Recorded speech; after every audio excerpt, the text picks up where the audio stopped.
चलिए आपने वैल्यूएशंस की बात की, लेकिन अब फिर यही समझना चाहेंगे आपसे, कल के अनाउंसमेंट के बाद कुछ-कुछ सेक्टर्स को लेकर तो अनाउंसमेंट हुई, कहीं हम एक्सपेक्ट कर रहे थे वैसे कुछ घोषणा बड़ी नहीं हुई, फॉर एग्जांपल रेलवे सेक्टर, और जिसमें कि काफ़ी बड़ा रन अप भी हमने देखा। डिफेंस को लेकर काफ़ी कुछ अनाउंस हुआ है और कुछ सरप्राइज अनाउंसमेंट भी हुए वित्त मंत्री जी की तरफ से। तो कल के बजट स्टेटमेंट को देखते हुए अब निवेशक अपने पोर्टफोलियो किस तरह से बनाए? क्या वहाँ पर कुछ बदलाव करने की ज़रूरत है? सबसे ज़्यादा एक्सपोज़र कहाँ पर रखना चाहिए अभी? अ, तो ये जो 2 सेक्टर है रेलवे और डिफेंस, बजट के हिसाब से तो देखें तो एलोकेशन जो इंटरिम बजट में था वही था, कुछ बदल नहीं हुआ है।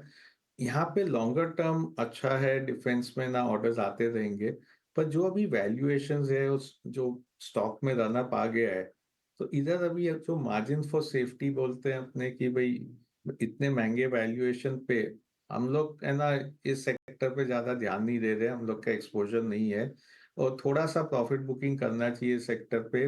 करेक्शंस आवे तो फिर है ना लेना चाहिए, इस भाव में नहीं लेना चाहिए डिफेंस और रेलवेज़।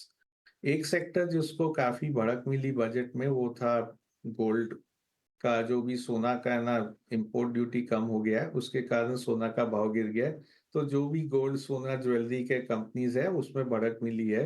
वहाँ पे डिमांड थोड़ा बढ़ सकता है क्योंकि एक तो इनकम लेवल बढ़ रहे हैं क्योंकि है ना इनकम टैक्स रिबेट मिल गया है, तो लोग कंज्यूमर के पास इनकम ज़्यादा हो जाएगा।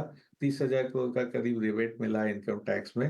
दूसरा है ना सोना का दाम कम होने से ज्वेलरी का भाव कम हो जाएगा, तो उस हिसाब से डिमांड बढ़ सकता है। तो ये गोल्ड ज्वेलरी जितने भी कंपनीज़ हैं वहाँ पे ना अच्छी बढ़त मिली है।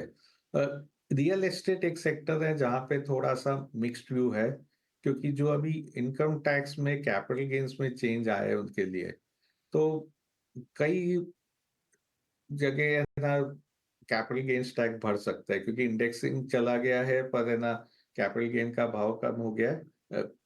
जो 20% था उसके बदले 12.5% हो गया है। तो एक तरह से थोड़ा-सा मिक्स्ड व्यू है कि जो है ना हाई ग्रोथ के है ना हाउसेज़ है, वहाँ पे थोड़ा-सा है ना प रिलीफ मिलेगा, पर जहाँ पे रिटर्न्स कम है, वहाँ पे टैक्स बढ़ जाएगा। इसलिए कल देखें तो सब हाउसिंग के कंपनीज़ के शेयर गिरे थे।